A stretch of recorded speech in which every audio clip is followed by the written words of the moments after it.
کیا واقعی اب عافیہ صدیقی کے لیے کچھ نہیں کیا جا سکتا؟ عافیہ کی بہن کو کس طرح اور کیوں ڈرایا دھمکایا گیا؟ فوزیہ صدیقی کے ہوش ربا انکشافات، ہنگامہ خیز کالم۔ امریکی جیل میں قید پاکستان کی بیٹی ڈاکٹر عافیہ صدیقی کی بہن ڈاکٹر فوزیہ اپنے کالم بعنوان عافیہ سے غداری کیوں اس میں لکھتی ہیں کہ میری والدہ مرحومہ عصمت صدیقی نے گھر کے دروازے پر قرآن کی آیت نصب کی ہوئی ہے، لا تحزن ان اللہ معنا، اور واقعی اگر قرآن پاک قدم قدم پر ہماری رہنمائی نہ کر رہا ہوتا تو شاید آج میں مایوسی کے عالم میں کسی نفسیاتی عارضے کا شکار ہو کر بستر سے لگ چکی ہوتی۔ یہ قرآن ہی کا اعجاز ہے کہ جب ہم پر مایوسی کی کیفیت طاری ہوتی ہے تو قرآن لا تقنطوا کہہ کر ہمیں اس کیفیت سے نکالتا ہے۔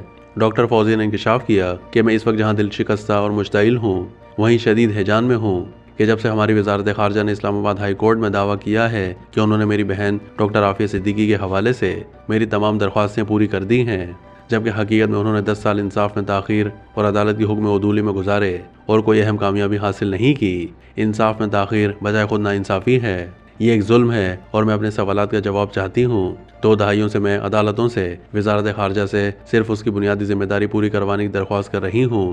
ان کا کام بیرون ملک مصیبت میں پھنسے پاکستانی شہریوں کی مدد کرنا ہے۔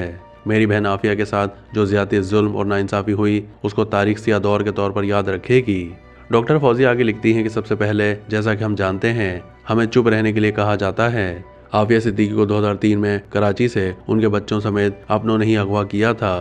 وزارت خارجہ کو لگتا ہے کہ اب عافیہ صدیقی کے لیے کچھ نہیں کیا جا سکتا، لیکن پرویز مشرف امریکیوں کا ہر حکم پورا کرنے کے لیے تیار تھے، خاص طور پر جب بش انتظامیہ نے ان کی جیبیں بھرنے کے لیے $55,000 ایک بیٹی کے عوض دیے۔ اس کا حوالہ گورڈن ڈف نے بھی دیا ہے۔ میں نے 2015 میں ریٹ پٹیشن دائر کی تاکہ ہماری علیل والدہ اپنی موت سے پہلے اپنی لاڈلی اور سب سے چھوٹی بیٹی کو آزاد دیکھ سکیں، لیکن کچھ نہیں کیا گیا اور وہ 2022 میں انتقال کر گئیں۔ ہماری وزارت خارجہ کچھ نہ کر کے بے حسی سے کہتی ہے کہ سب کچھ کر دیا ہے۔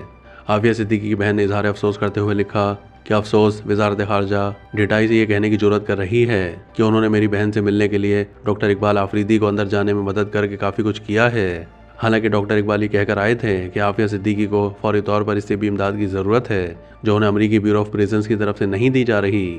ڈاکٹر فوزیہ صدیقی نے مطالبہ کیا کہ وزارت خارجہ ہمارے امریکی وکیل کلائیو اسٹافورڈ اسمتھ کے موقف کی حمایت کرے، جو عافیہ صدیقی کی سزا کو چیلنج کرنے کے ساتھ ساتھ ہمدردانہ رہائی کی پٹیشن دائر کرنے والے ہیں۔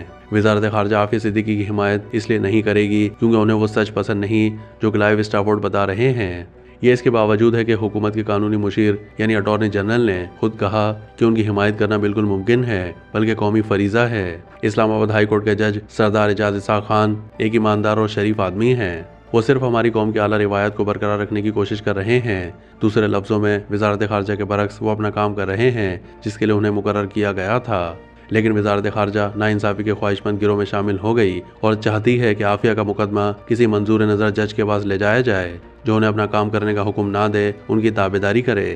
عافیہ صدیقی کی بہن کے مطابق سابق وزیر اعظم محترم نواز شریف نے کہا تھا کہ ڈاکٹر عافیہ صدیقی کی غیر قانونی اور پوشیدہ قید بین الاقوامی سطح پر پاکستانی شہریوں کے ساتھ ہونے والی انسانی حقوق کی خلاف ورزیوں کی ایک مثال ہے۔ یہ قوم کے وقار پر ایک سیاہ دھبا ہے جب ایک خاتون اس قدر گھناؤنے صدمے سے گزر رہی ہے۔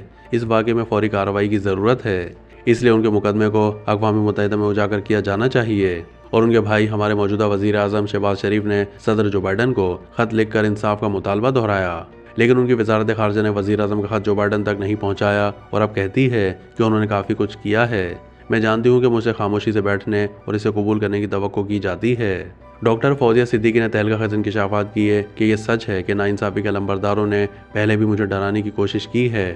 انہوں نے میرے گھر کے باہر لاشیں پھینکی، انہوں نے مجھے آنکھوں پر پٹی باندھ کر کسی نامعلوم تہہ خانے میں لے جا کر دھمکیاں دی ہیں، انہوں نے انصاف کے حصول کے لیے ہماری کوششوں کو کمزور کرنے کے لیے میری بہن کے بارے میں جھوٹ شائع کرنے کی دھمکی دی۔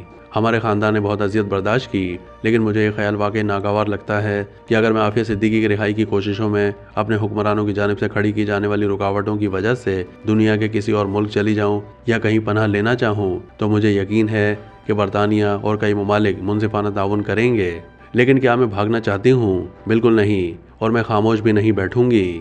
ڈاکٹر فوزیہ صدیقی کالم کے اختتام میں لکھتی ہیں کہ آخر میں ہر سطح پر انصاف، احتساب اور تمام پاکستانیوں کی تذلیل اور استحصال کے خاتمے کا مطالبہ کرتی ہوں۔ پوری پاکستانی قوم اور حکمرانوں کو یہ یاد دلانا چاہتی ہوں کہ اللہ تعالیٰ نے قرآن پاک کی سورہ بلد میں فرمایا ہے کہ قیدی کو چھڑانے کی ذمہ داری ادا کرو۔ اس کے لیے گھاٹی سے اترنے کی اصطلاح استعمال کی گئی ہے، یعنی قیدی کو چھڑانا یہ ذمہ داری حکمرانوں کی اولین ذمہ داری ہے اور تمام مسلمانوں کی بھی ہے۔ ہم نے اپنا معاملہ اللہ تعالیٰ کی عدالت میں بھی دائر کر دیا ہے اور ہماری والدہ اس کی پیروی کے لیے اللہ تعالیٰ کے حضور پیش ہو چکی ہیں۔